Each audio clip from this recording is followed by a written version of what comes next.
poder de la restricción. ¿Qué es realmente dominio propio? Pero pensé darle un nuevo nombre solo para hacerlo un poquito más atractivo. Ahora, les voy a contar algo. Cuando comencé a tomar en serio a Dios, yo todavía fumaba cigarrillos. Yo fumé como por 20 años, 25 años, algo así. Y en ese entonces, los 3 pecados de los cristianos eran beber, fumar y maldecir. Era todo. Bueno, la Biblia no dice nada de fumar, aunque yo no creo que es bueno, no es saludable, pero habla muchísimo de la glotonería, pero nada de fumar. Y voy a dejar que lo piensen. Así que, sí dice que no use lenguaje vulgar y que no se embriague con vino. Pero eran las cosas grandes: beber, maldecir, fumar. Y realmente sentía que tenía que dejar de fumar y había dicho... Todos digan, ella dijo. Había dicho por años que nunca podía dejar de fumar. Bueno, mientras más uno lo dice, más se convence de que no puede hacerlo. Cuanto más diga no puedo, no podrá. Y cuanto más diga puedo, más podrá. Así que había dicho, y siempre había sido un poquito rellenita, ¿eh? Media gordita significa eso, media gordita. Así que yo siempre decía, si dejo de fumar, subiré de peso. Si dejo de fumar, voy a subir de peso. Nunca podré dejar de fumar. Bueno, cada vez que intentaba dejar de fumar, no podía dejarlo. Duraba unas pocas horas y luego, tan pronto algo me causaba estrés, buscaba un cigarrillo. Y claro, Dave, él solo dijo, bueno, Dios, voy a fumar hasta que me quites el deseo. Y al próximo día se paró y nunca fumó más. Y yo ahí...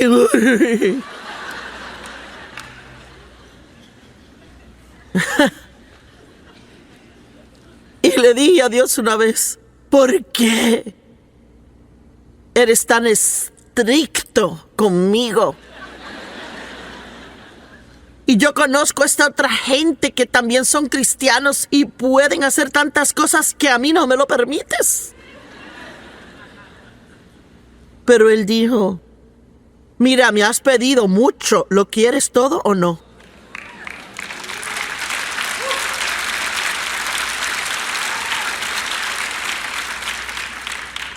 Así que yo no puedo estar acá arriba y en la televisión por todo el mundo, en 100 idiomas, y todo suena también decirlo, soy esto y lo otro y bla, bla, bla, bla, bla. Pero tengo que seguir el camino angosto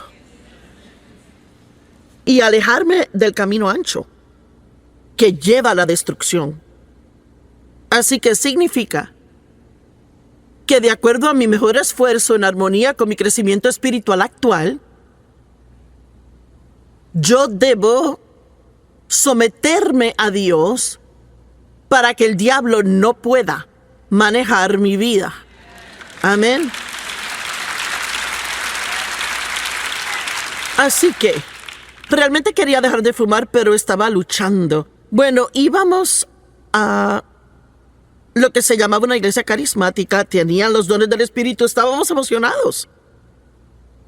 Y los servicios duraban 3-4 horas, así que yo me salía de medio del servicio, me acostaba en el carro a fumarme un cigarrillo. Y yo no sé qué pensaba la gente, pero pensaban que el carro se encendía, porque es que yo lo hice. Bueno, nadie me enseñó lo que les enseño a ustedes, lo recibí de Dios, así que estése contento de que les estoy transmitiendo lo que yo sufrí para obtener. Amén. Así que nadie me enseñó esto sobre el poder de la confesión. Pero Dios me enseñó. Y miren, yo comencé a conducir en la autopista en la noche camino a casa, fumándome el cigarrillo y diciendo, yo no fumo. Los cigarrillos apestan, me hacen oler mal. Es un testimonio terrible y yo no fumo cigarrillos, odio fumar cigarrillos. Y saben que en 2 semanas dejé de fumar.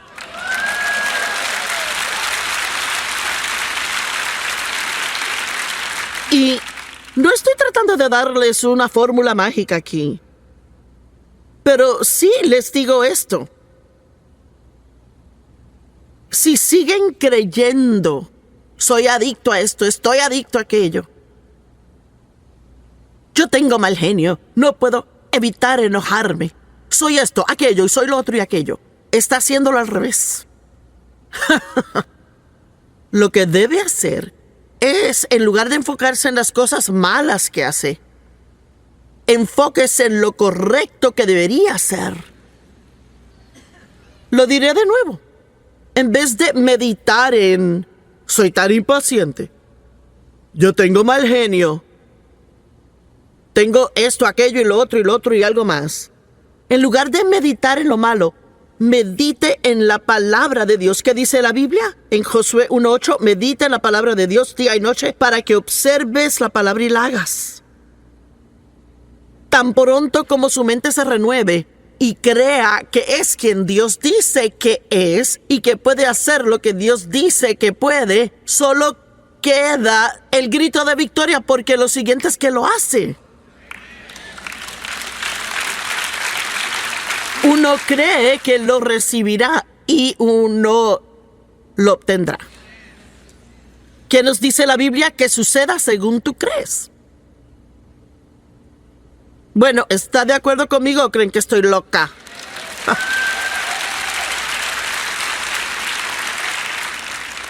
Así que deje de decir todas esas cosas malas de sí mismo. Hable de quién usted es en el Espíritu.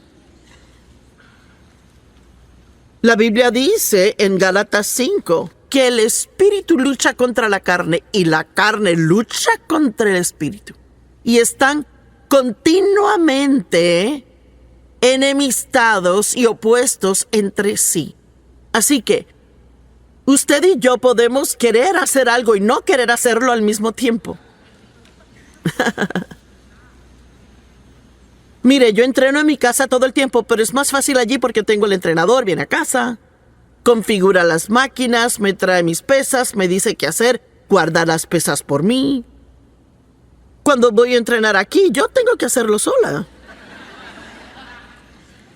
Así que, a veces cuando no estoy en casa, yo no entreno tanto como en casa. Y no ayer, pero anteayer, yo realmente sabía que tenía que caminar como por 2 millas y tenía que hacer ejercicio. Bueno, seguía entre el sí y no quería hacer ejercicio. Quería caminar y no quería caminar. ¿Se ha sentido así? Sí. Pablo, oh miserable de mí, ¿cuál es mi problema? Lo que quiero hacer no puedo, lo que no quiero hacer lo hago. ¿Cuál es mi problema? Bueno, el problema es que su espíritu y su carne están discutiendo entre sí. Pero si tiene, aunque sea un poquitito de información espiritual, no tiene que recibir consejería para saber cuál es la cosa que debe hacer. Amén. No necesita una profecía, una palabra especial de Dios. No tiene que ir a ver a un consejero. Yo sabía que lo que tenía que hacer era caminar, ir al gimnasio. Cada vez que hace lo correcto, se siente tan bien. Después que lo hace. Y un poquito más de su carne ha perdido su fuerza. Así que cada vez que hace eso, un poquito más de su carne pierde fuerza y un poquito más de su carne pierde fuerza. Y luego, en un ratito, pierde control sobre usted. Amén. ¿Me entendieron? Bueno, ahora, lo que avivó este mensaje en mí fue algo acerca de Jesús. Hebreos 4, del 15 al 16 dice: porque no tenemos un sumo sacerdote que sea incapaz de entender y tener el sentimiento compartido con nuestras debilidades y enfermedades. Así que, gracias a Dios, Jesús nos comprende, porque ha sido tentado en todas formas, igual que nosotros, pero Él nunca pecó. Así que Él pasó por todo lo que nosotros pasamos, pero Él nunca cedió ante la carne, siempre hizo la voluntad del Padre. Él es nuestro sumo sacerdote y es maravilloso. Bajo el nuevo pacto, bajo el antiguo pacto, el sumo sacerdote solo podía entrar al lugar santísimo una vez al año y tenía que entrar con sangre y tenía que cubrir sus pecados y los del pueblo, no perdonar sino cubrirlos. Así que nunca perdían el sentir de culpabilidad porque el pecado estaba allí, solo escondido. Pero hoy leí Hebreos 8, del 9 al 10, de nuevo, para repasarlo. Y es tan hermoso, porque Dios dice que en este nuevo pacto que he hecho con ustedes, yo perdonaré sus pecados y olvidaré los pecados y no los recordaré jamás. Él no solo los cubre, Él los aniquila.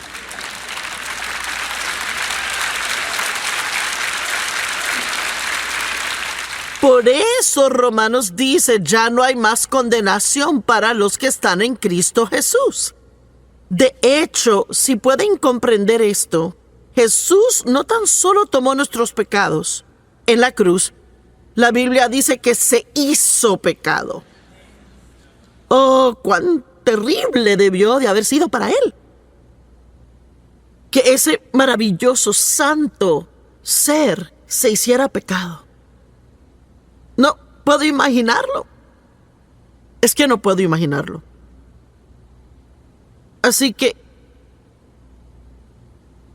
cuando Él muere, Él mató al pecado. Y la Biblia dice que ya no tiene poder sobre nosotros, a no ser que le demos poder. ¿Bien? Sígame aquí. Ahora, Dios nunca esperaría que hagamos algo si no nos diera el poder para hacerlo. ¿Cuántos están de acuerdo? Eso sería tonto. Sería absurdo decir: Joyce, camina en amor con tus enemigos, pero no te voy a dar la capacidad de hacerlo. Así que todo lo que la Biblia dice que hagamos o no hagamos, lo podemos hacer.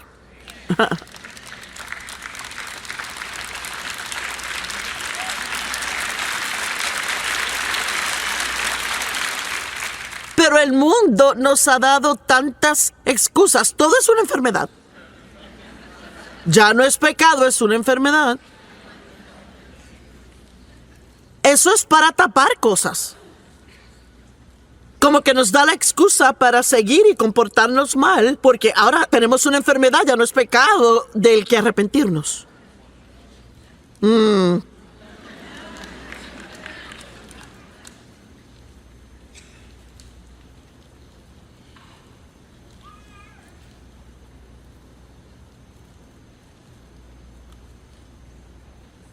Romanos 6, 9. Sabemos que como Cristo resucitó de los muertos, no puede morir. La muerte no tiene dominio sobre Él.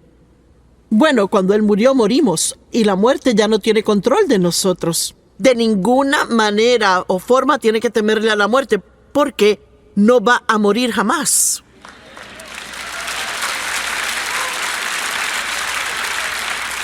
Usted va a dejar de existir en este planeta, pero usted es un ser eterno y usted nunca morirá. Simplemente se deslizará de este ámbito a uno mejor. Vivir es Cristo, morir es ganancia. Amén.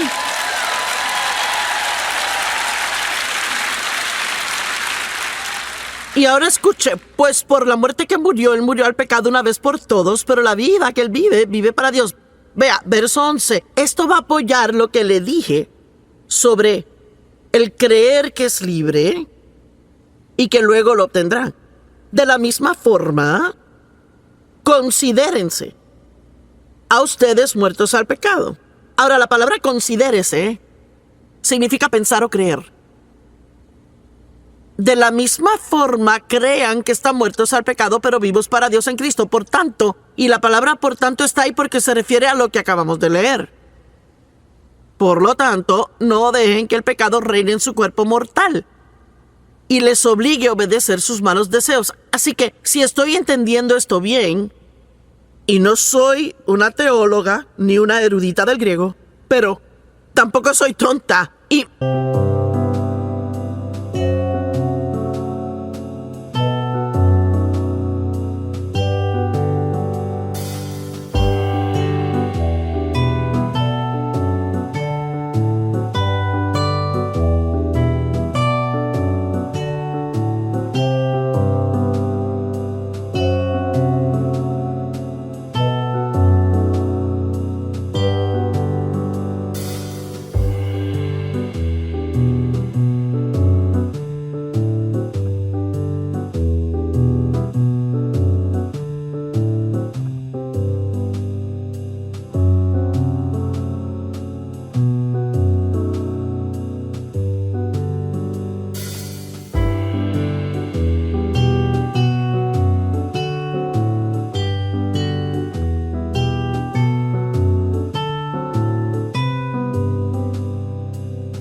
Me parece a mí que está diciendo, he mirado la palabra considérense, significa considerarse, pensar, creer. Así que si dice considérense muertos al pecado, entonces yo debo dejar de ver al pecado como que es un enorme problema para mí y que yo no puedo controlarme. Porque es que yo morí al pecado y el pecado no ha muerto. Seguirá tratando de fatigarme y molestarme, pero morimos a él. No hay una persona aquí que haya nacido de nuevo que quiera pecar.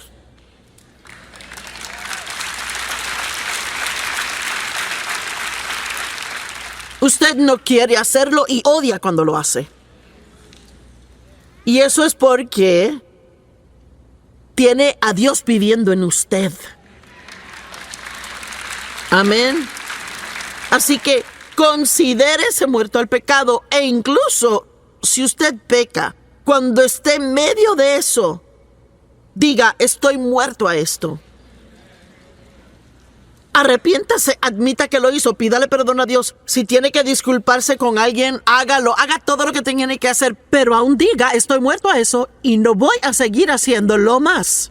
Jesús me ha liberado.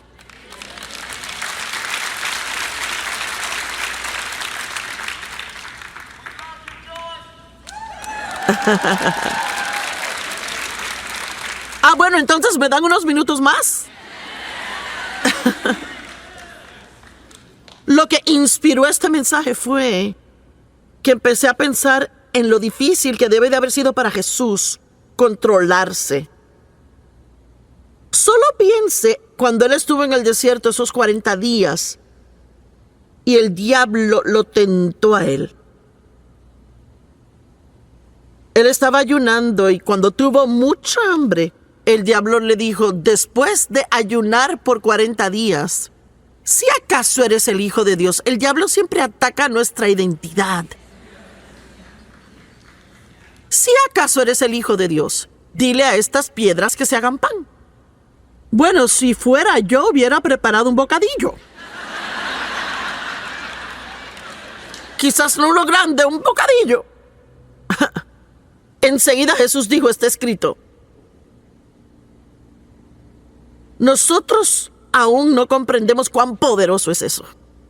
Está escrito, no solo de pan vivirá el hombre, sino de toda palabra que procede de la boca de Dios.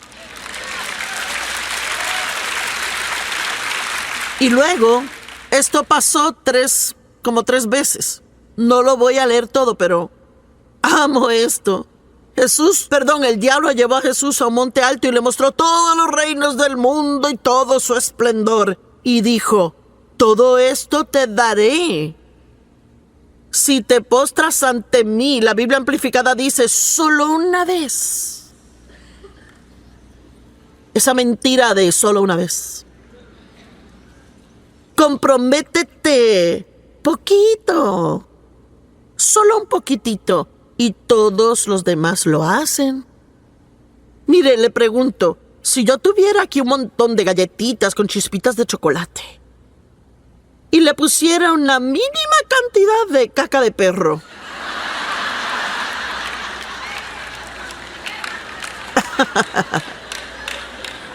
y yo le dijera: cómase una galletita, apenas se dará cuenta del sabor, porque es un poquito eso. No, ustedes son inteligentes y no se lo comerían. Entonces, ¿por qué somos tan tontos?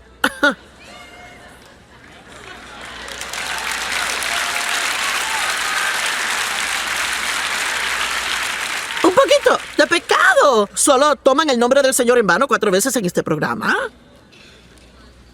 Bueno, no voy a entrar con lo de la televisión, pero...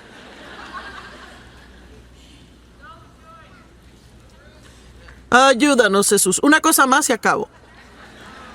Cuando él estaba en el huerto de Getsemaní, ay, Dios mío, Jesús fue al monte de los olivos. Supongo que quieren ver el verso. Lucas 22:30. Jesús fue, como de costumbre, al monte de los olivos y sus discípulos le siguieron. Y les dijo: oren para que no caigan en tentación.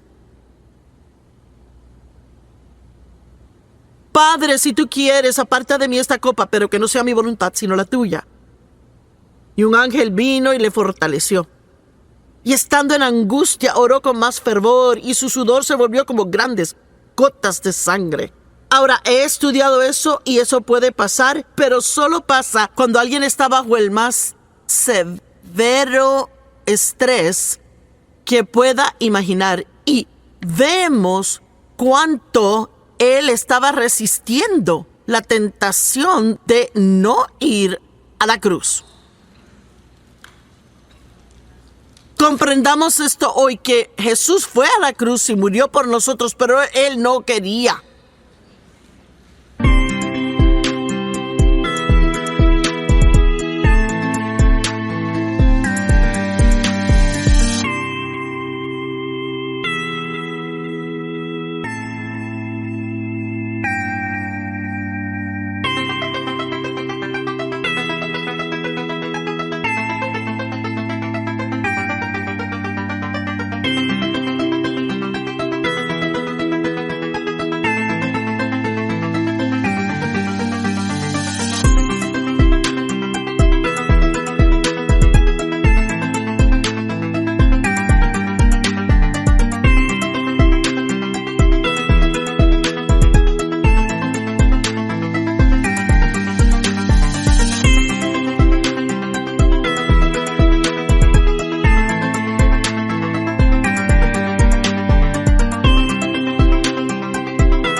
Creo que pensamos que él quería. Él no quería. Pero más que el no querer ir a la cruz, él quería obedecer a su padre. Así que esta es la conclusión. Puede que quiera hacer lo incorrecto, pero ¿quiere obedecer a Dios más de lo que quiere hacer lo incorrecto? Ay, no puedo evitarlo, fui tentado y es una debilidad para mí.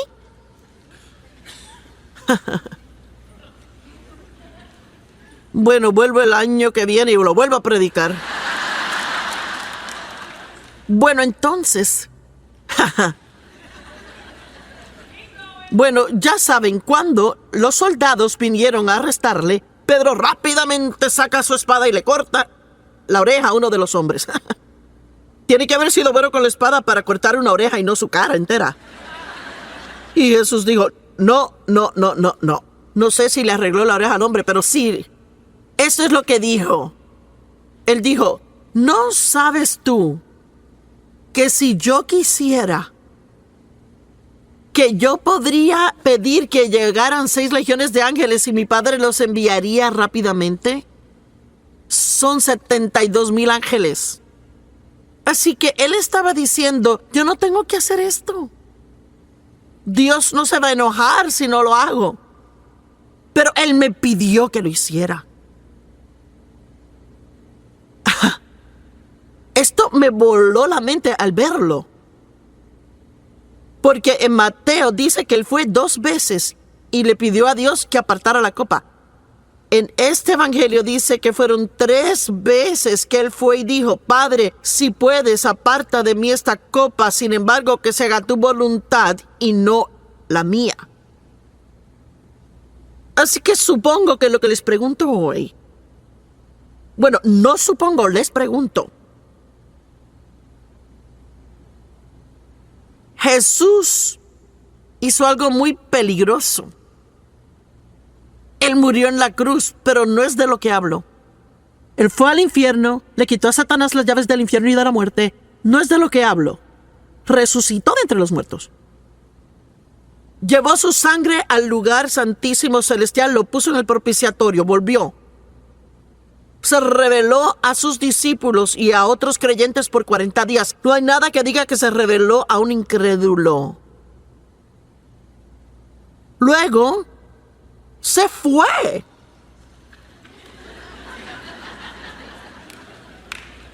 Pues eso fue lo más peligroso que pudo haber hecho. ¿Saben por qué? Nos dejó la obra a nosotros.